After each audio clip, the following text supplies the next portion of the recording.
Welcome back to the Direct Response Playbook. I'm Travis Ketchum, founder of Campaign Refinery. We got David Cartolano here of Wealthy Inbox. How's it going, David? Hey, I'm good, man. We are here to answer your burning email questions as always. And today you might have come to this video because you're saying, hey, I think my email might be too big. And it's like, what? I thought email was one of those things that is too big. I'm 6'4". No such a thing as too big, right?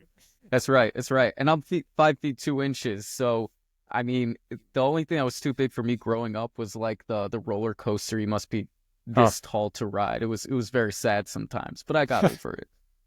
yeah, cool. So I think we're really here to answer two questions for people. There is the technical aspect of the coding and the girth of the email, the weight, how heavy is it, how much, how many images, what's the file size, right? And the second question might be about, well, I'm thinking about email size. I'm thinking about like width and height. So let's cover both of those topics, give people the answers that they need. I'll let you take it off. Well, is there such a thing as an email that's too big, and what are the potential problems of being too large and having too many files? Yeah, absolutely. So when people get an email on their phone doesn't change weight. So when we talk weight, we're not talking about weight in pounds or kilograms, the more efficient system. We're talking about how much data is inside the email, right? Or code. But I'm trying not to get too deep into the matrix here. So that means if you have a lot of pictures, if you have crazy fonts and GIFs and you're pretty borders and all that shit, it stretches the email out, the email's code out, quote unquote. So to give a real life example of what that looks like, if you have a simple email, that's like me walking through TSA with one bag and it's pretty small and there's some regular stuff in there. That TSA agent's going to take a look at my bag and go like, okay, cool. We're going to let him through. Or maybe even Easy. no bag. Maybe you're just rocking through with the iPad. You're just going, Exactly. or just raw Exactly. dogging it. You're going in no bag. You just Exactly. So that's easy. But if you have 5 bags and a little dog, the dog's got sunglasses, you got sunglasses, you're decked out in designer gear, and you have 5 bags with all weird types of things in there, you're going to hold up the TSA line, and rightfully so, because they have to check every single bag, and they're more likely to stop a bag and pull it to the side because you just have more stuff in there by default. So you have a greater chance of triggering their alarm. Email's the exact same way. Just replace TSA with Gmail, Yahoo, AOL, Outlook. So they're taking a look at what's inside the email. If all that's in the email is just a bunch of text, done, easy. You send the email, it's delivered in a few seconds. If you're the person with the Gucci bag and sunglasses in a perfectly lit airport with 5 different pictures and 3 GIFs and like 7 different font sizes, then yeah, you're more likely to be stopped, and that is more likely to put your email into spam. Okay. And that's not a guarantee. I'm not saying you can't have pretty pictures and stuff like that, but if you're going for aesthetics over deliverability, your email is going to look beautiful in the spam folder, but ain't nobody going to see it.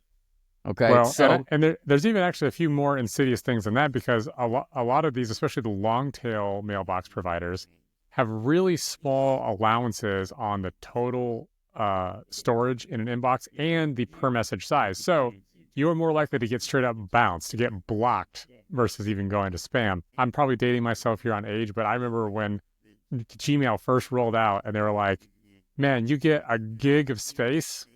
Like, what? At the time, Hotmail was like 100 megs for the whole thing, right? So it was an order of magnitude larger. And so having all that dead weight and packaging and extra bags and sunglasses and literally attachments slowing you down and bulking things up in a negative way is a huge problem that can get you thrown out of the club altogether. yep. Totally. Totally. So that's what we're talking about when we say email size. Just think, how many toppings am I putting on this pizza that I'm sending to people? Okay. So that's as far as email size. Travis, I want to pass it to you because we did mention a second point in the beginning that people should really know about as well. So For this is sure. going right to you. Yeah, sounds great. The one last piece I want to add onto the size is that if you are having emails bounce and you're like, what the heck, I don't have PDF attachments, I don't have videos in here. Of your images, first of all, images can totally inbox. But of images, GIFs in particular are essentially hundreds, if not thousands, of images that rotate through. So check the file size of your GIF, and that may be the lone culprit that's 80% of your overall email size. Maybe find a flat image or a lighter GIF. So just wanted to put that out there, that's the most likely culprit if you're over file size. The second component has to do with the layout, because people may think, I think of email size as the canvas that I'm painting on. How big is that? And the truth of the matter is you kind of can't be too big so long as you're smart enough to have things be adaptable for different screen sizes.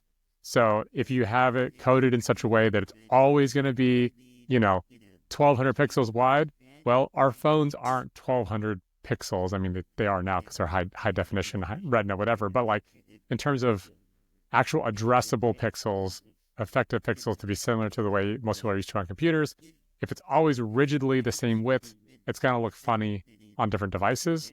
So you want responsive design, and therefore it's not as big of a deal about how wide you are because you can spread out a bit. Now, there's considerations such as readability, flow, other things that may encourage you to design it a certain way, but there's not a hard and fast rule that too wide is, quote, too wide. I think you'll find that a lot of people like to design their emails to be about 600 pixels wide. That works really well on the phone, gives you more control about how it's going to look laid out. Most of your readers are probably reading it on their phone, if we're being really honest about the clients that they're using.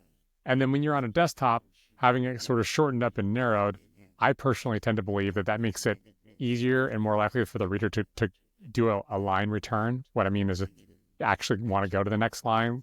And if you think about email, right? It was always subject line sells the open, the body sells the click, right? Well, to sell the click, that body needs to be easily digestible and not feel overwhelming. If you're opening up an email and it looks like, size 8 font, and it's as long as War and Peace, and it reads as dull as a textbook, you're not going to do anything, right? Whereas if it's large, easy to read font, it's not super wide, it feels like it's going to be sort of snackable instead of a hearty meal at Thanksgiving where you got to unbutton your pants to read the whole thing, then you're more likely to be better off. So that's just my personal opinion on how that goes and what we've seen be successful with our customers that are sending lots and lots of email. It's keep it kind of narrow, keep it easy to read, keep it large font size so that it's easy on the old eyes. Yeah, and keep it snackable. I like that. I've never found a way to describe what I was looking for when I was describing. I'm like, okay, an email, it has to have big enough font that people can see it. There shouldn't be big paragraphs because that turns people off from reading terrible books in 8th grade. That turns them off from reading altogether. Snackable. I like it. Easy Snackable bites. Emails. Yep. Get it done. All right. Cool. We're going to be launching a food line after this. Just check your inboxes. Yeah, look out, Mr. Beast, the Snackables line. Like, not happening. Yeah. The Beastables or whatever. Yeah. Anyway, that should answer your 2 main questions about email size. Thanks so much for being here. If you want to read more about this and get some more exact examples of actual file sizes that you maybe want to stay under for different inbox providers, if you want to see actual pixel widths and lengths that we recommend for those snackable emails, we've got the blog post linked down below. If you want to learn more how to send great email on a great platform, check out Campaign Refinery and see if we're a fit for what you're looking to do. And if you're looking to scale, exit, maybe acquire a newsletter, David's your guy. WealthyInbox.Deuce. I love it. Travis, pleasure being here. Yep. If you liked what you heard, hit a thumbs up. If you loved what you heard, hit subscribe, and we'll talk more soon.